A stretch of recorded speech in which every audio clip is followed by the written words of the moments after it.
Hello, this is Greg Ayotte. I'm the Director of Consumer Services with the Brain Injury Association of America, and I'm here today with two more members of the Brain Injury Association Survivor Advisory Council. We have Paul and Kelly joining us today. Thank you guys both for coming on. We're talking again about advocacy.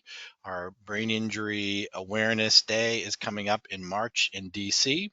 And I know we've got lots of questions about it, folks trying to figure out what it is, how to participate, what they can do to help. So I thought it would be helpful to have folks who have been there and have done advocacy in the past to come and just talk a little bit about kind of their experiences and maybe answer some questions that folks might have.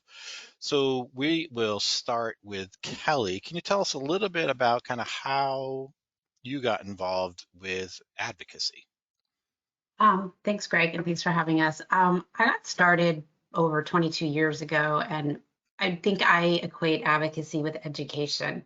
And when we got introduced to the brain injury arena, didn't know a whole lot about brain injury, and I learned very quickly that a lot of other people didn't know a lot about brain injury. So I kind of used education and advocacy kind of hand in hand. In my mind, they were parallel. That if I could educate people about what brain injury was and does and is, then I could also advocate at the same time. And I had the beauty of meeting someone early on who I consider a mentor because she was a spitfire in teaching that education and advocacy. And so I kind of followed what she did and followed the steps. And every time I go out and talk about it, it is, teaching what happens with a brain injury, how the person and the families are affected, not just that day and that moment, but forever, because their lives have forever changed. Not necessarily for the worse or the better, but their lives are forever changed and they can never go back.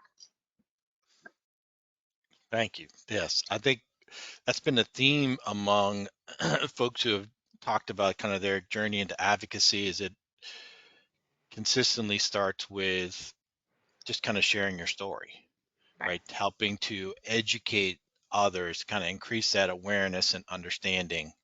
Um, Paul, can you share a little bit about your kind of initial experiences and journey into advocacy? Sure. Thanks for having me, by the way. This is a great venue to get the word out. And as Kelly already said, it is about education because I was treated and released the same day with post-concussive syndrome. And I thought later on, after I finished reeling about how incredibly lost I was, I realized that I wasn't the only person that was lost. I wasn't the only person saying, I don't know why you do that. I don't know why this happens. We don't know. And I kept saying, somebody does know.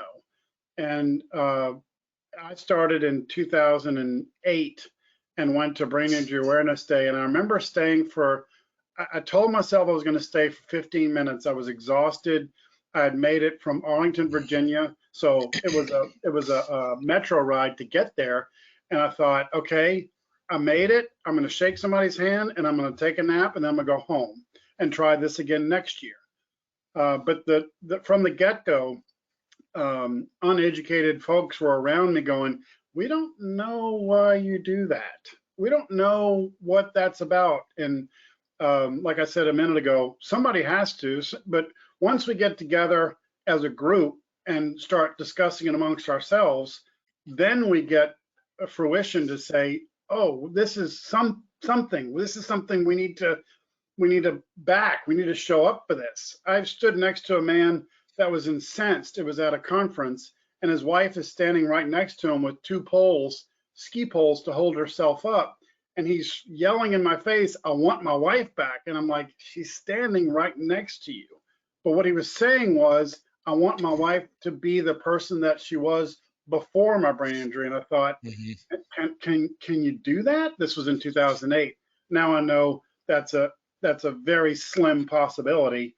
Won't ever say no, won't ever say yes, but it taught me a lot about me, first of all. And secondly, It was about helping the next person, whatever that meant. And boy, was that a learning curve in and of itself. But showing up to Brain Injury Awareness Day was a big boost for me to realize that there's other people that have this. You're not alone with this. Sort something out, get something going, and see what works. Yeah, thank you. Yes, again, it's that learning how to kind of tell your story, share your story, hearing it from others. Um, because one of the questions we often get is, yeah, kind of what's the point? Like, why are we doing this? Um, and I think it's hard to help folks envision one, not only just like what the day is like and what it's like, but just the process itself, where it's not like the movie or the storybook where you go in and you Right. tell your story and they say, aha, we get it. And they're gonna, they're your champion. Like it's not that. My old boss used to tell me it's like, it's like chopping down a tree, man. Each bit, sometimes a little good chop, sometimes not as good a chop. Sometimes you miss. He goes, but you keep at it, and it's that slow kind of progression. I felt like that was an apt kind of analogy where the process of education and increasing awareness and understanding is multiple conversation process, Yeah. as well as hearing the importance of hearing multiple stories, right? So if it's just you sharing your story with somebody, that's helpful. But if you have a legislator or a staff person hearing 10 stories and all a little different, but that helps to kind of paint a little better picture. But if I might jump in, there is a common thread amongst us, which is we all don't know everything. Yeah. And I just wanted to inject that part is having that voice out there that says, "Hey, we need more help with this thing called brain injury." That'd be ideal. And Yeah. Capitol Hill is the place today to go get that done. So one of the things too I wanted to have an opportunity to talk with you both about was just so folks who may be considering coming, maybe some tips, strategies, things to be mindful of before coming. And this time we'll start with Kelly. We'll start with Kelly. Okay, so there are a few things I've learned over the years, and I've made many mistakes. One is to wear comfortable shoes. Yeah. I made that Mm, mistake a couple years in a row where I paid the price later. So make sure you have comfortable shoes, even if you have to have another pair of shoes in a bag with you and switch out if you don't feel that it looks appropriate. But really, no one's really looking at your feet, so don't worry about that. Um, Definitely have a water bottle. Some of the buildings you can enter with a filled water bottle, some you cannot. So bring an empty one just in case. So you have that. mhm. Nutrition, make sure you can eat. There's cafeterias that are available, but you can also bring something into some of the buildings because you have to take care of yourself. Because if you can't make it through the day, you can't share your story. So, and you don't have to meet with every single person. You don't have to do everything. Figure, like Paul said, he went for 10, 15 minutes, shook a hand, and then took a nap. Okay, that's fine, but that's a success. He got there. He was able to do that. So every time you can go and you can just do a little bit, maybe sometimes you can add on a little bit more, and sometimes you have to dial it back just depending on where you are that particular day and time. As we all know, brain injury can crop up at any point and take us by surprise, unfortunately. And have a plan for your day, how it's going to go, where you're going to meet people, and give yourself extra time. Mhm. Those are my top. One I'm of sure the Paul other has some. tips I had heard someone else mention that I don't think I would have thought to say it, but I do it. Is that not only do you map out what building you're going to go to, but map out where in the building you're going. That those buildings are large and you might have offices in different parts of it. And so knowing where the office number is, how to get there before you ever walk in the building can be very helpful. Because it can be a little, I don't know if it's intimidating or disoriented. I'm into new space, new building, new everything. So the fewer things you have to really stress on and worry about and have planned before, the better. I don't know, Paul, if you had any other tips, strategies Of that you've course, used. of course I do. And one thing that I remember going into this early was I was too gung ho. I was too, I'm going to go in there and Yeah, change everything. And yeah. that's not how this works. Brain develops slowly. You don't learn to talk until you're two. So 2 years into it, you're finally talking. Maybe 3 years, you're finally walking. Think about it along those terms. And slow and steady wins a race. Kelly gave some excellent tips. The only other one I can think of is have a notebook with you to write Mm, down the person's name, who they're with, and it really has to be something that you have to focus on, and what you talked about in a full sentence, not just playing cards. You want to spell out what they said before you move on to the next person, because this venue that we have today is crammed full of people, as you can imagine, because the brain is so diverse and all over the place.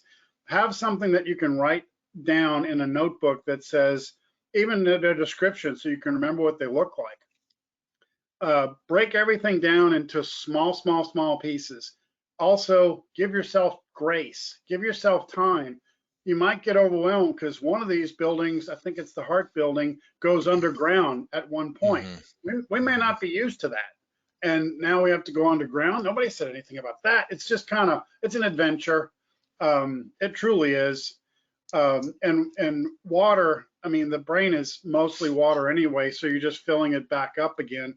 But the processing of that day uh, really has sharpened my mind because I'm paying attention to it. I'm paying attention because I'm in it for not only me but for the next person. So and plus the person that you're talking to 9 times out of 10 have never heard the term brain injury. They don't know what that means.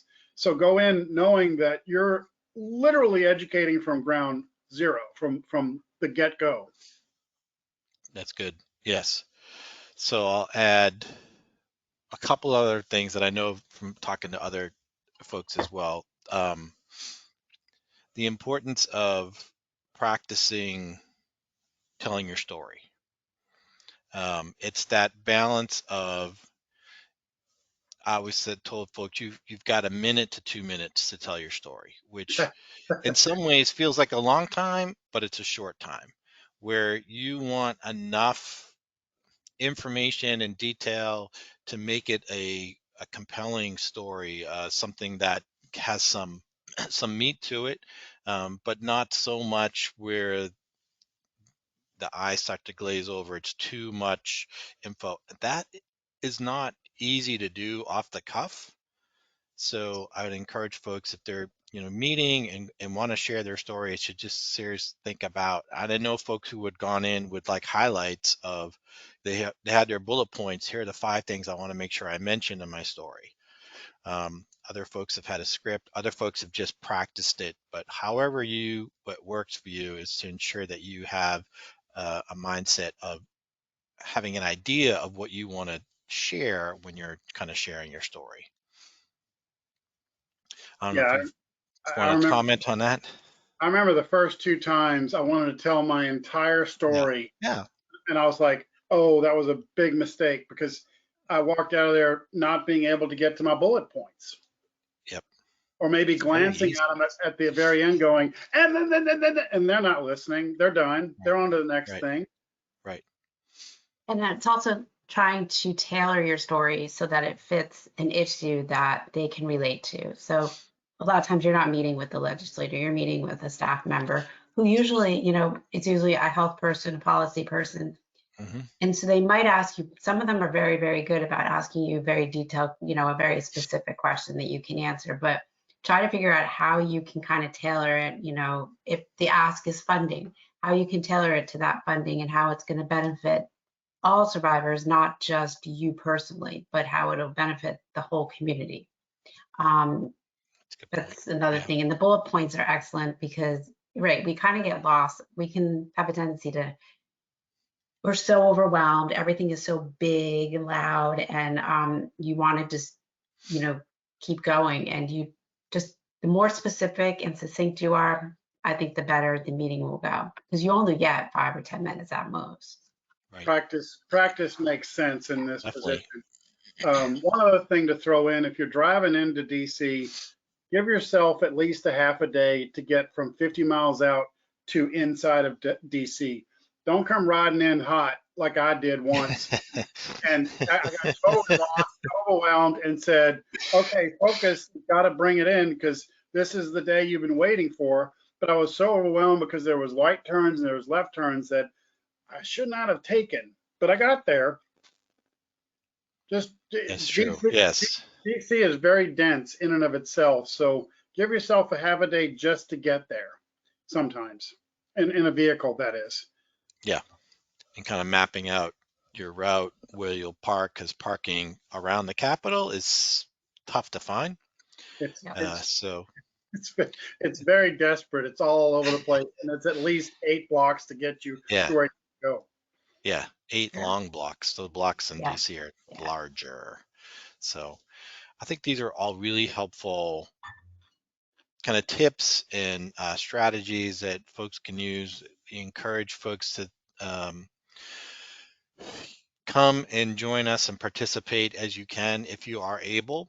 Certainly, if you cannot make it to DC, you can still be an advocate. You can still contact your legislator, via email, via phone. However, you can visit with your legislator in their home office. If that's closer to you, you can go there and do an in-person visit if you want to do that. So it's still not like if you can't come to DC, you can't advocate. Um, yes, sir.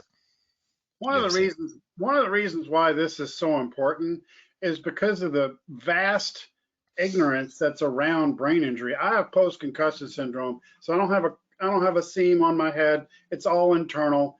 And showing up and using your voice is so important for these folks to hear you.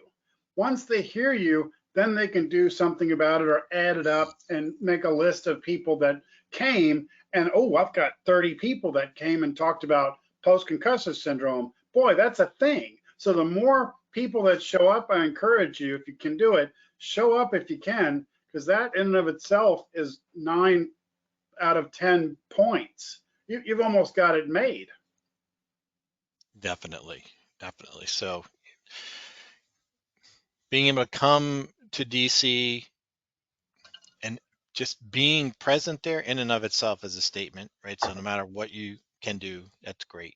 If you can't come to DC and you're making your statement at the home office or via email, that is still making a statement. So there's no wrong way to do it, but certainly if it's possible to come and participate, we certainly encourage that. It helps to kind of have a group together, as well as kind of just meeting other advocates, other people that are kind of doing this maybe from different parts of the country can be helpful as well.